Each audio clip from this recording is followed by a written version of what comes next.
Hello there, and thank you so much for joining us right here on Transforming Families. My name is Faith Kaulu, and I am so glad that you are able to tune in.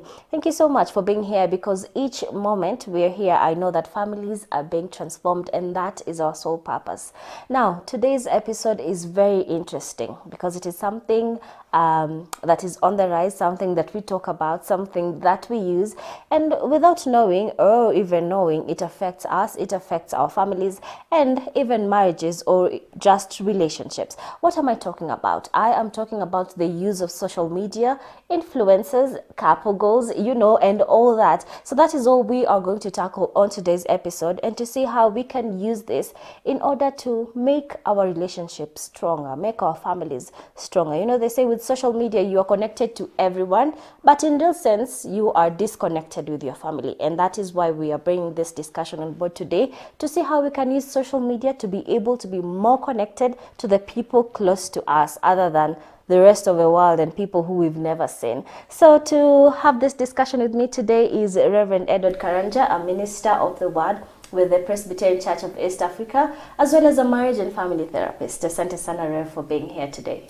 Thank you very much, Faith. It's always good to be on CAC TV in the Transforming Families program, because as we say it here in Transforming Families, stable families for a stable society. Sure. You're most welcome. Yeah. Thank you. And at the very far end is Professor Catherine Gashuva, who is the director of the Kenya Institute of Business and Counseling Studies, as well as a counseling psychologist. Yes.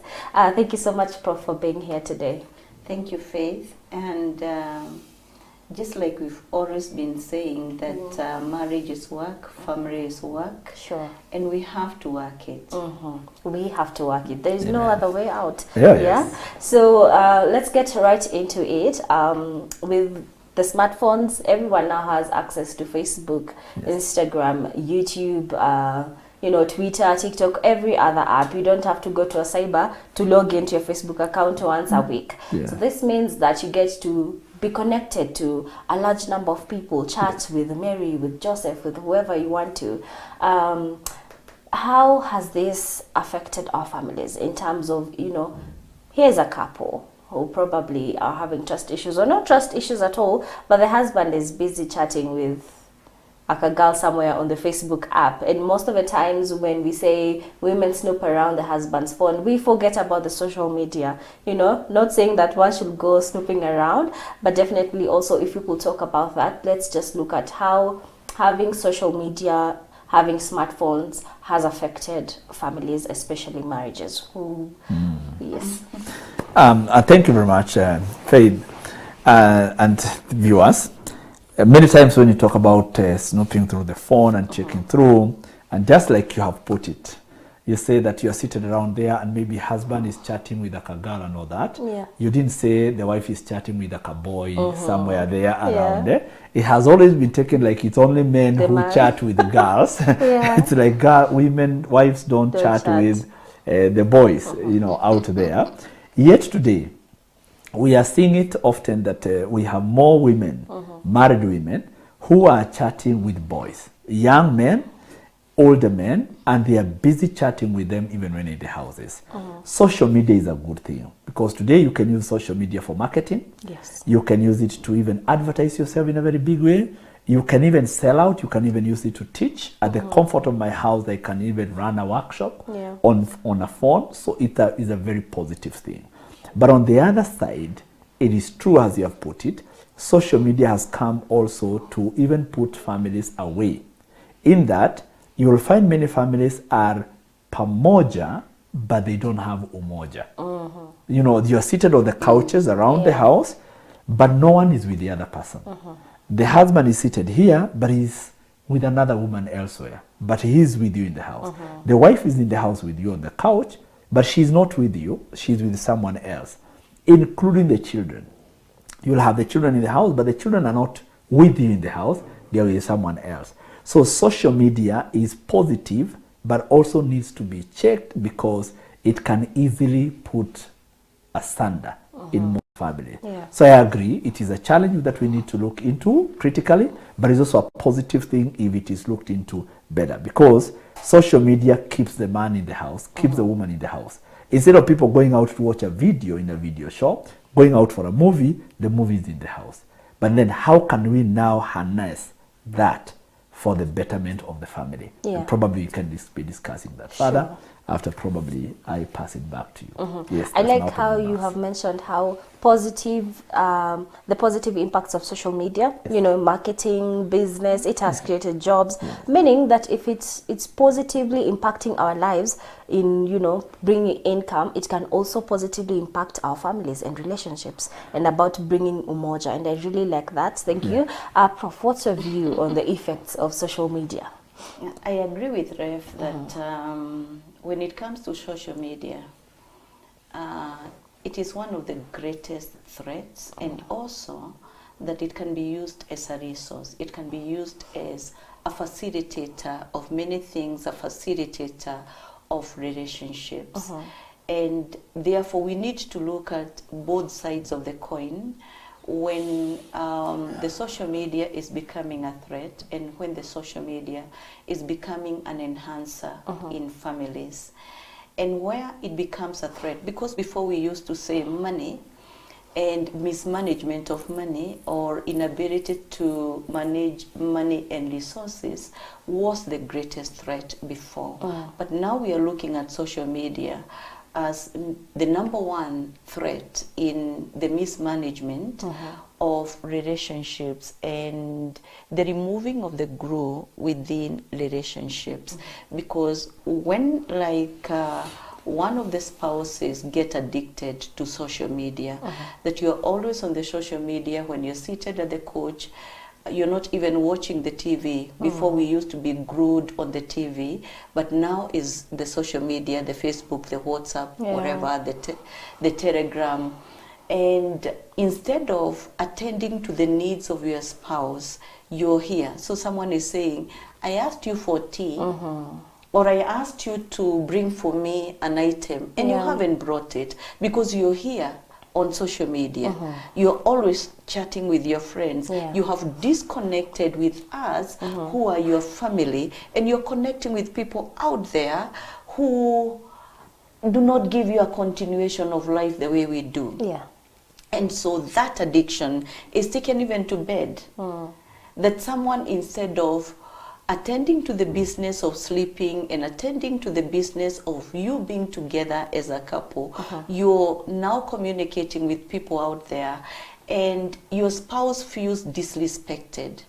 He feels or she feels, I can't be here, and you're communicating with people out there. And you're saying, I'm just communicating to one friend, but one friend for an hour, and you can't sleep because you're continuing to communicate with people out there, and it feels disrespectful. There is a sense of betrayal that comes in there. And now, instead of bringing now family together, instead of tightening the cohesion, instead of tightening the glue between man and wife, between these that are married, now it is melting the glue. And it is bringing a lot of resentment and bringing a lot of hurts and bringing a lot of insecurity, because someone feels insecure because you don't know to what extent is this relationship going to go?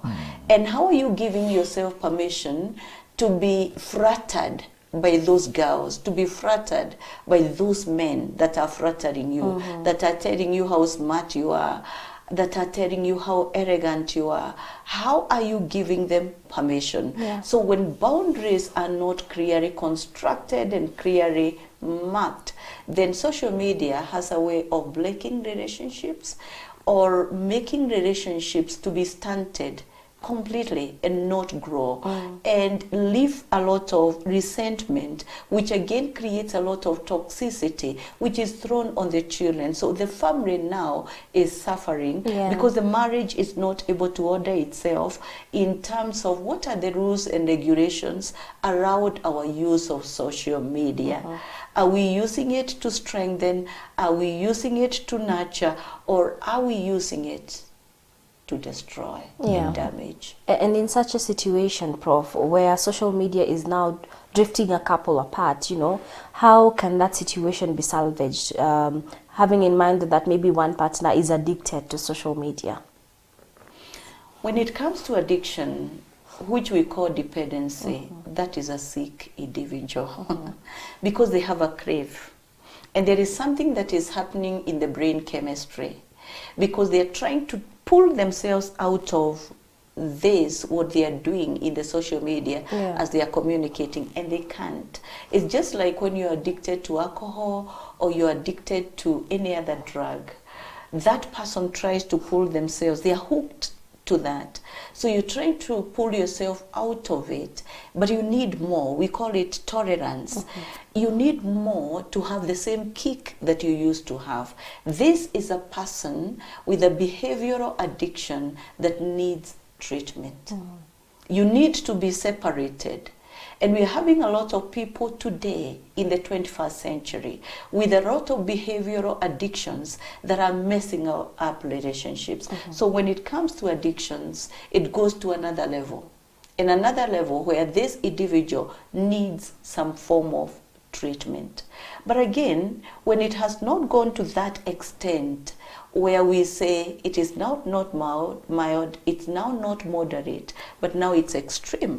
When it has not gone to the extreme, now you can sit back and tell each other, the resources that God has given to us are now messing us. We are not the ones that are controlling our resources, our equipments, but the equipments are now controlling us. Yeah.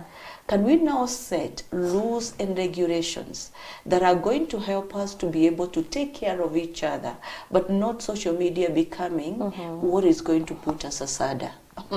When Lefred is marrying a couple, he says only death will put you asada. But then, if this gadget, if these equipments, if something good that was meant for good is the one that is doing that, even Bill Gates said that he didn't introduce or he doesn't even buy gadgets for his children when they have not reached teenage. Meaning that they that have brought to us all this technology so that we can be able to use it and benefit ourselves. They know how to regulate themselves. What about us who are the consumers of that social media?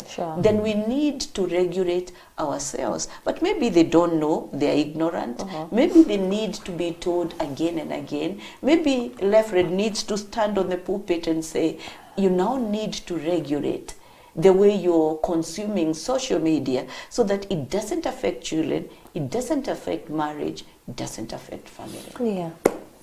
Sure. On matters of addiction, I don't know whether all addictions are bad.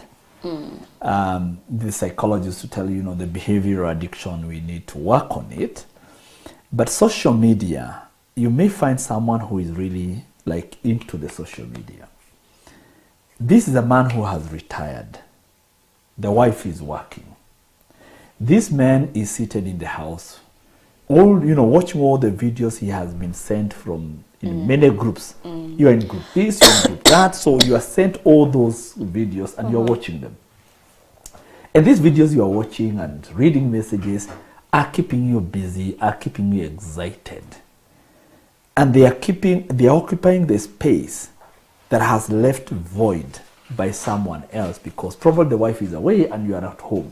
And for men especially, because a woman can sit in the house and a woman can cook, will prepare food, will do a lot of other stuff. The same man who is so much on the social media, probably before the social media, was glued to the newspaper. He used to read the newspaper, that's all they could do, or they used to watch the TV. So now this has come in as a replacement of something else. I don't know how we'll address that, whether it's a bad addiction or is a good addiction, because this addiction is helping this man to have something to look forward to. All right. The same thing to the woman.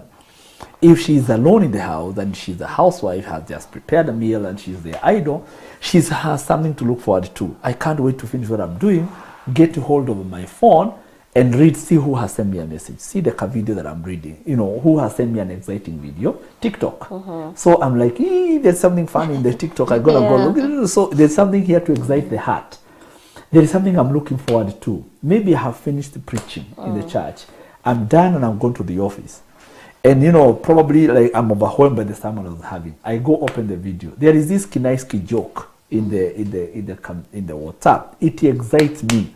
So all the trouble and the boredom of a few guys or my leaders or the elders walikuwa wamenisumbua akili, I can listen to this TikTok, inani excite, inani changamsha. You know, maisha inakuwa nzuri. So I don't know whether that's a bad addiction or it's a good addiction. Then you have something to look forward to. Some of the guys, like profs have said, you will get excited. You know, you watch this video, it excites you because you're chatting somebody else there and it excites you. This is arguable. By exciting you, it helps you to be excited over the person next to you. Or kama huyu amekusumbua akili, haikuingii kwa moyo. Cause hii ingine umeikimbilia, imekuponyesha. By the time you turn back to your spouse, you are healed. I don't know what exactly I'm saying here, but for my viewers who could be watching here, the issue is, does the social media help you to get excited to operate within your space? Because you look around the children today that used to riot all over. Riots, you unakutana wapi. If you have Wi-Fi in the house, it can help them to still communicate with their friends from this point. So the question is, why would that be a problem? Right, and I think it's a very good issue that we are talking about, so that we can be able to draw the lines. Yes. Because as Lefred, you're saying, yes, social media has a way of occupying people in very gainful ways. If they're children... Because even for men, it has been said to even lift the libido of a man. Sometimes you will watch those videos, you send something, it excites your entire body, the system inaamuka. So the system ikiamuka, mke wako anafaidika. Na hiyo system iliyoamuka. So now... So when we are talking about addiction, addiction is negative at all times. Yes. We can talk about use of something, use of social media. When we are talking about the use, then use is positive. Okay. Because you're using for a particular thing. But when now we are talking about dependency and we are talking about addiction, we are talking about something that you're not able to resist. So this person who is reading the newspaper and is now in social media, that means when the wife comes, he cannot come out of this, what he's leading or what he's doing in the social media, because he is glued to that. To that extent, he's hurting the marriage. He's hurting these relationships. He's even hurting the children who cannot have access to daddy because daddy is here. So addiction is a brain disease. That's how we define it. A chronic, relapsing brain disease. It has a way of, even when you have healed, you go back. Because there was something of payoff that you're getting out of what you're doing. But then this chronic brain condition has consequences. And when you're addicted, you don't take care of those consequences.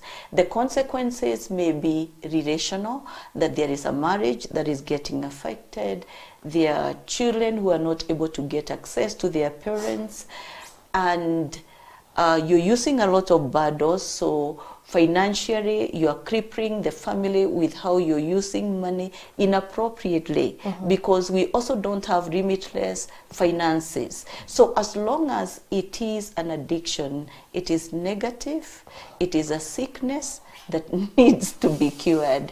But yes, I am appreciating what Lev is saying in regard to, it's a gainful activity. It is something stimulating. It's something that can even bring warmth. You look at the TikTok, or you're reasoning or watching the TikTok, and it makes you laugh. You are angry with each other and you laugh. You you burst out, you find fun, you find a topic to discuss, and therefore it can hold you together, it can bring you together, but we also need to be watchful about getting to addictions or getting to dependency over technology. All right, thank you for clearing that out.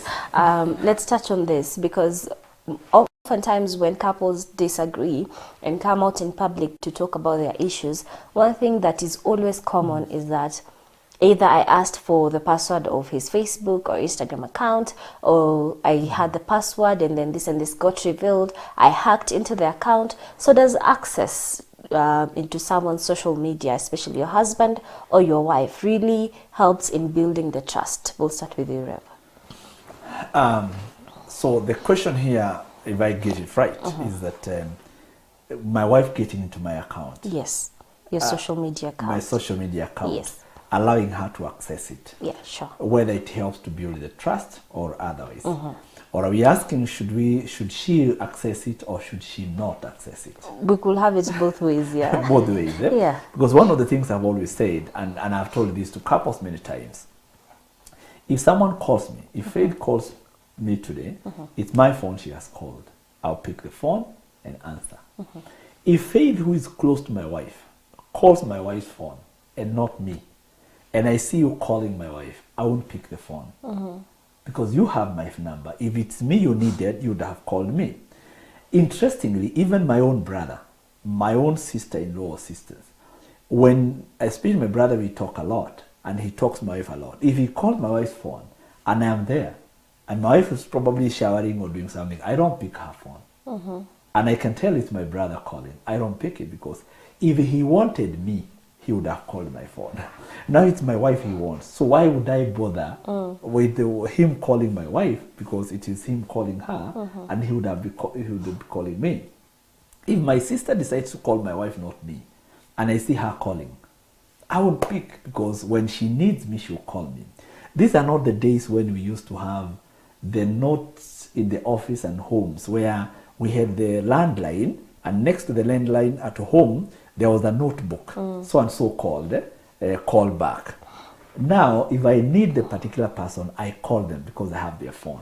So me have always said, the best option, keep to your phone. Let me not snoop into my wife's phone, let her not snoop into my phone. Unless she's mistrusting me and there's something she's looking forward to. I've always said, it's not good to deliberately choose to hurt yourself. Don't choose to hurt yourself. If you have issues with me, ask me. Don't go through my phone to try and find something. If I have something to ask my wife, let me ask her. Let me not start becoming the CID. Let me not be the DPP, you know, or the chief of the CID, trying to discover, where is my wife, what's she doing, do I have a tracking in her car, do I have a camera hidden somewhere inside her car? I do not want to do that.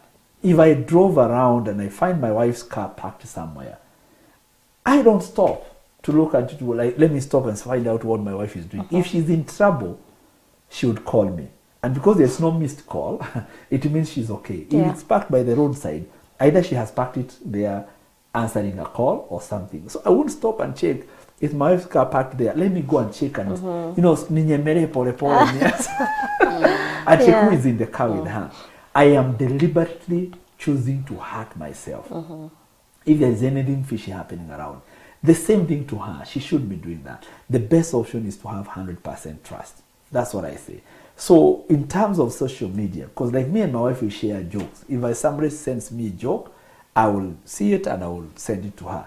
Like I'm in one group called Nairobi Business Community.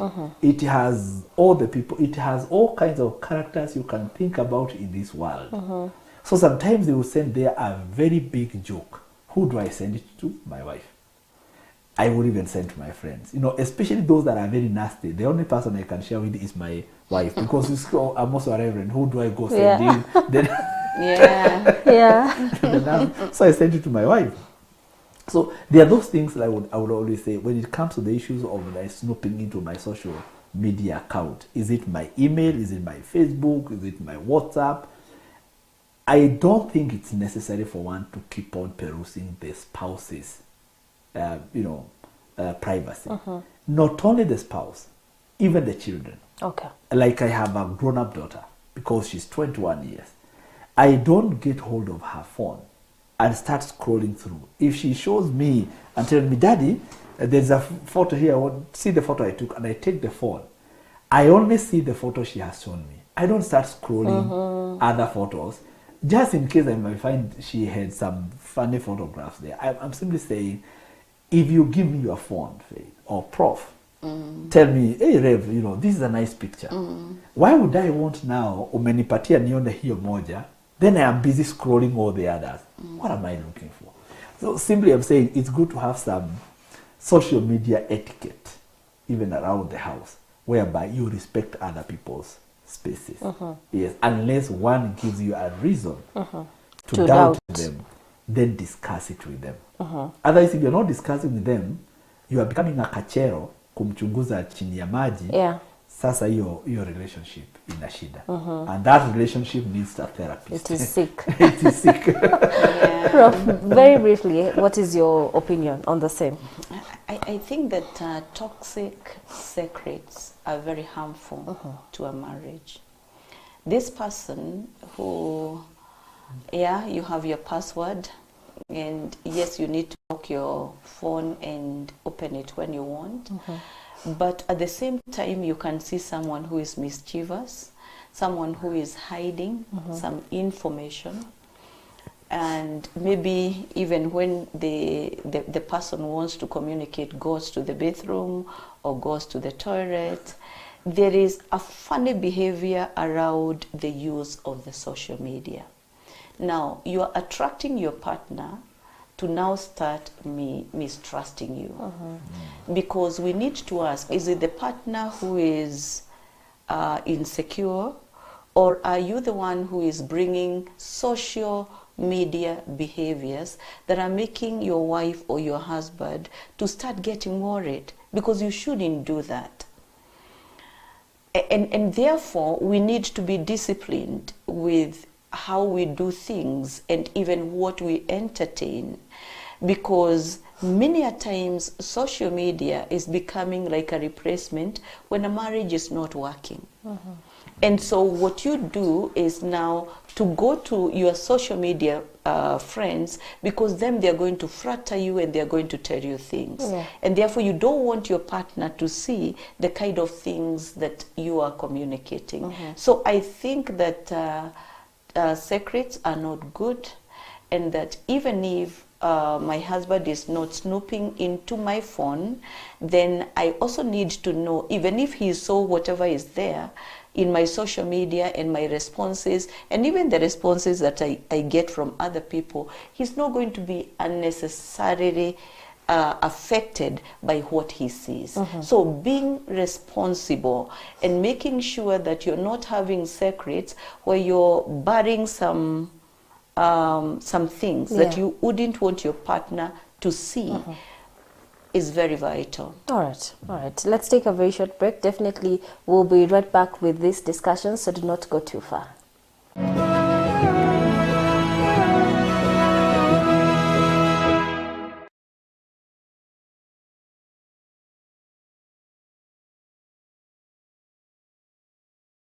Health Nuggets features real people. I'm a survivor of stroke.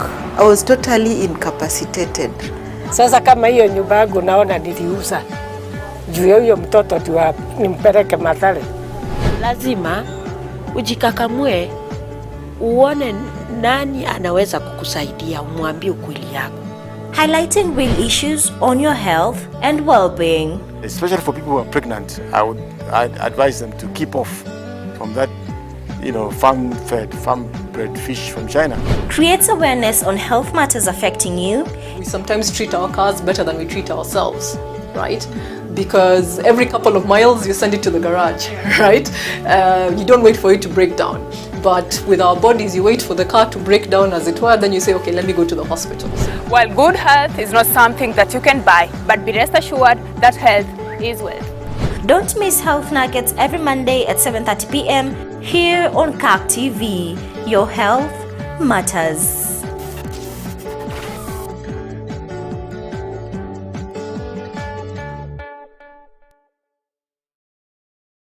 Losing a beloved one can be one of the hardest life experiences. Death brings a total change in many setups, the family taking a huge position. Death also provides an opportunity to celebrate the departed and their achievements on earth. CAC TV provides for you an opportunity to announce death and funeral at affordable fee. For more information, write to us, announcements@cactv.org, or you can call this number 0794 588 054.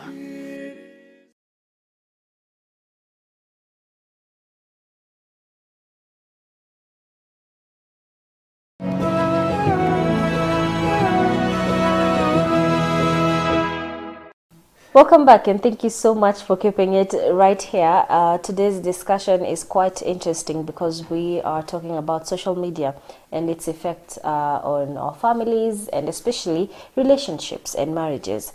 And I'd like us to start this second part with, couple goals. It's a very famous term in today's generation amongst the young people especially. So these are certain influencers or certain people we look up to in the social media spaces in terms of them having a perfect relationship, a perfect love, and most of us feel like that is the standard.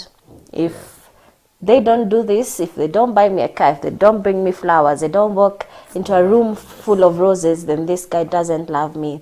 So let's speak about how what we adore, what we look up to in the social media spaces, how is that affecting the reality and even relationships? Let me begin off. That is very good, Faith, and it's very challenging to us today. And please, my viewers, Prof, and the rest of us here, social media, especially Facebook, Instagram, all those things we post are a big lie. And just allow me to put it that, for lack of better words to put it. The people I see on social media, some that I know personally, and there's what I see in their social media pages, the Facebook and the rest, vis-a-vis the actual life, sometimes my heart bleeds. Because enough of people see who I am on the social media. The picture I've posted, a nice family portrait, my children, my wife's birthday enough. We have hugged with my wife and of course they're the love of my life. 25 great years. And you only think that is 25 great years. You do not know what we have gone through before we are celebrating the 25 great years with my wife. You will find people who are even struggling in relationships badly. But what they have posted on the social media, it is complete opposite of what they are. I would advise everyone listening to me that social media, what you see on the social media about me is not necessarily me. About the celebrity, the influencers, about that other person, it's not necessarily what they are. That is an advert. And that's why they say what happens in Vegas remains in Vegas. Yeah. Because the things that happen there are not sometimes real, they are acted. When I go out to do a program and we are acting, we are watching a movie, it's a movie. It is not a reality. It is a movie. It is acted. When you see the young people driving, one is photographed next to my car, my newest car. How sure are you it's their car, or maybe one has just gotten out of an Uber and decided to take a photograph with the Uber, or it's even a neighbor's car, or even a vehicle on the street one is taking a photograph with. We're having young people who are trying to live life beyond their means because they are living the social media lifestyle. It is good to know the social media lifestyle is not necessarily the actual life. Mambo kwa ground ni tofauti. Ile iko kwa social media ni urembo. Kwa ground, it is without the makeups. The social media is mainly the makeups. That's simply my opening remarks on that. All right. Yes. Prof. Yeah. When it comes to these public figures who would want to be showbiz in terms of parading their love to other people, it can actually be very costly because that is the public image. That is what you'd want the public to see and what you'd want the public to believe regarding you. But then there is the real image. What is the real image? And that's what Lefred is calling Mabokwa ground. How is it at the personal level? Maybe struggling financially. Maybe the relationship is also hurting. There is an issue that you had not sorted out regarding some social media communication and conversations that you carried out. But now because you'd want to be seen to have made it and you have no issue, so you've taken a photo and it's put in Instagram or wherever else, and people say they have come back together now. When it comes to marriages, marriages are very dynamic. They cannot be lived in social media. They have their own challenges, they have their own pains, and I would say marriages are difficult, and families are difficult, and they need work and continuous work. And when you parade it in social media, or when you parade it in the public domain, sometimes you don't have that time to be able to deal with the pain and the hurts that come as emerging issues within the marriage. And what we have witnessed in those influencers is that when now they are dealing with a challenge within their marriage, they don't know how to, because they have invited the public to have a say in their marriage. Because marriages need to be, to have boundaries. They need to be sheltered. They need to be protected. You shouldn't entertain everyone to come into the marriage space, because when the marriage is hurting, then they come into the marriage space, they are going to facilitate hurt and pain and breakup of the marriage, rather than facilitating the marriage to heal so that it can be better. So I think it's dangerous to take your marriage to the social media and to parade it there, because you won't be able to know how to handle what is coming from people, especially when they are very negative to you. Okay. But what about people who make a living out of that? You know, growing your account, having a large audience. What would you say? You can do that, and that may be one's career. That's what you're doing. That's where you're getting the money. But at the same time, we need to appreciate that the marriage institution and the family institution are very fragile institutions, and they cannot be paraded to sustain themselves in the public arena on a continuous basis, because just like I said, we are going through down moments and up moments within the marriage and family.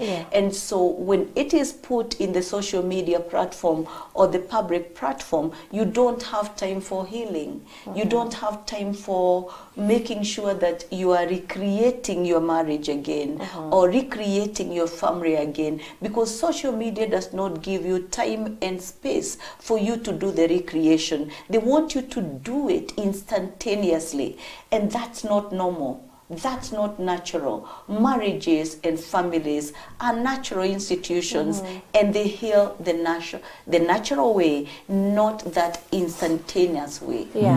Rev, okay. Before I just wanted to add what Prof is saying, and say that when you are in the social media, you're an influencer. I and my wife are in the social media. It's our business. That's how we make a living. So that is not really a marriage on the Facebook. That's a job. Okay. So what we are appearing there, that's a job. Just like the way the commander in the army, I am leading a battalion. I have a bad mood, but we have a war to win here. I don't tell the soldiers, I'm not in the mood to the battle. The enemy is approaching. So I got to put away all my bad mood and go ahead and do what I got to do. When I am the leader, because now the social media is like publicity, it's being in the public limelight. It is actually being in the public limelight. I am the traffic officer. I have to stand by the roadside and control the traffic. Either I have a bad mood, I have a good mood, I must come out and do that because it's a job. So the social media, and this I hope my viewers can understand, when you find an influencer doing it with the wife or the husband, that is not the real life. Hiyo sio real life kwa ground. Hiyo ni kazi wako. Hiyo wako job. They are influencing to find a following. And that's why most celebrities, they break down sooner than later. Because when you don't realize that this is job, lakini kwa ground kuna tofauti. When you go back home, what Prof says, to the real life, there is pain there. You need to handle that pain. When you're out there in the public, you put back all that in the subconscious, the pain, and you put up a face, cause hiyo ni kazi. Then you come back, retreat to the reality. So it is important for the people to realize that what we see in the out there, in the social media, is not real life. Hawa watu wako kazi. That is not them, as they may be looking or appearing. All right. Yes. But do you agree that exposing your relationship to social media puts it in danger, if I may put it that way? Of course, in courts, like it poses certain challenges that may lead to you guys breaking apart. The word you have used is may. So it may not necessarily break up, but it may lead into trouble. And I will agree with you guys that, exposing your relationship to the media is not necessarily the best. Because you will appear there in the media, we will start analyzing you. There is what we know about you, the real you. And what we see in the media, they are two different things. So exposing your relationship to the media is not the best thing to do. It's not the best. I don't know why people crave for the publicity. The young people really want to be celebrities. But I can tell you, to be a public figure is not fun. I am a pastor. I have preached in many places. I'm right here on CAC TV. I am telling you, it's not easy to live a public life, whereby you walk around, everybody says hi to you. I go to the game I play on Mondays, I go to a golf course, and people don't even call me Reverend Karanja. They call me Reverend. That is my name. Hi Rev. You sit in a restaurant. Hi Rev. That's your life. So you have to live people's life out there, unless really you know how to put a line between your public life and your private life. So for the young people, I would say, don't necessarily expose your relationship to the social media. It's not always the best thing to do. Yes. It will strain you because it will force you to live a certain lifestyle, just as Prof has put it. Yes. Okay. When we began, we mentioned that we want to talk about how social media can be used to bring us together as a family. Na kuleta umoja. Remember, there's a point you put across. So let's touch on that. How now we've seen the different challenges that are brought about by social media in the family. How now could we use social media as a couple to ensure that we are growing stronger together? I could not have agreed more with what Professor has said concerning social media, because social media is such a powerful tool in connecting families and bringing families together in the current life we are living in today. Because with the social media, you will even have a family WhatsApp. A family WhatsApp like us, we have the Karanjas family WhatsApp, whereby we communicate. You all can post whatever you want to say. You post it in there, we discuss it, we agree. Are we discussing on something? We will agree easily. Before the WhatsApp messages were there, I would call my wife, then you call the other person, call my daughter or my son. But now, with the family WhatsApp, you can discuss there. The bigger family where I come from, mom's family, we will discuss because there's a family WhatsApp, and we'll put all the discussions there. If we are making a budget or we are going somewhere for the Rorashio, Udoni, dowry negotiations, all the contributions, we agree, discuss. So social media has a big way of bringing the family together when it is positively embraced. So it's not good to demonize it all the way, but it's good to embrace the good part about social media. Social media has even replaced emails. Emails were social but are no longer social. They make it official. I will sit back and communicate with a friend. Like this evening, I was communicating with my friend Reverend Kisanga outside the country, and we kept on talking, agreeing on something. We are talking, laying his mother-in-law to rest, talk about, a Reverend Rukenya that we lost, all those kind of things we are discussing with him. And it's on WhatsApp. It feels like it is social. We are just socializing, but we are communicating in a very big way. I will communicate to somebody else in the country, very easy, and get the information going through without much struggle. Yeah. I will need, even the family is at home and I'm in the office and it's time for the family prayer, the time we pray for the family, and I'm not able to be home with them. I do a video call, a WhatsApp video call. I call home, they put it there, and we are together. It's my time to share the devotion and put on the screen, I share the devotion. My daughter is not in because she's at the university. Maybe she's late somewhere and it's family time to pray, because we have agreed when it's family time to pray, no matter where you are, just stop that and then we go on. She'll do a video call and then we do the prayer, and she'll lead if it's her day to do the prayer. So the social media brings us together. Not just those serious matters. We'll sit down as a family and do the Netflix. Pick on a movie, watch, and we enjoy a movie at the comfort of our home without going to a movie place to go and watch the movie. Not only that, there are even jokes we are going to share.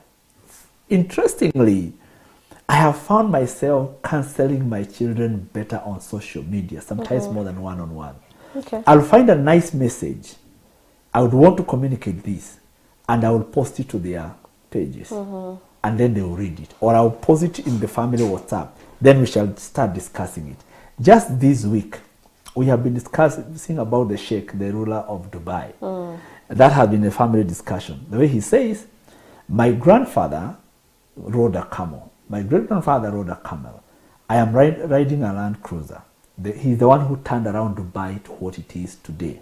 I'm driving a Land Cruiser. My children would drive a Land Cruiser. My grandchildren would drive a Land Cruiser. But he says, my great-grandchildren might ride a camel like my grandfather did. So he says, hard times produce tough people. And the tough people produce easy times. Easy times produce weak people. And then weak people produce bad states. And then he says, we should be in the business of raising warriors, not parasites. Okay. So, and that was, so we discussed that a lot in the family media, saying, you guys, do you want to live in the life of the Sheikh of Dubai, what he is now, or what his great-grandchildren will be if I make you parasites instead of bringing warriors out of you? And so they will talk all those things. Being warriors does not mean like you gonna close us from watching. It doesn't mean that you're gonna make us do all the housework and everything else. Being warriors does not mean we open the gate for you and wash the cars. So I'm like, then what does it mean being warriors? What does being warriors do? You know, does being warriors mean, because they tell me, because I climbed trees and all that, like being warriors does not mean climbing trees and getting scratched by them. I can use a ladder, you know, that's what they say. And then my young son was saying, and all I can climb the trees with a parachute, you know, I can go up and then fall down on a parachute. So social media, when used positively, it's great in terms of even bringing very good lessons home. Yes, indeed. And you know, you mentioned that how social media brings families together, and it has reminded me of how also couples have met through social media.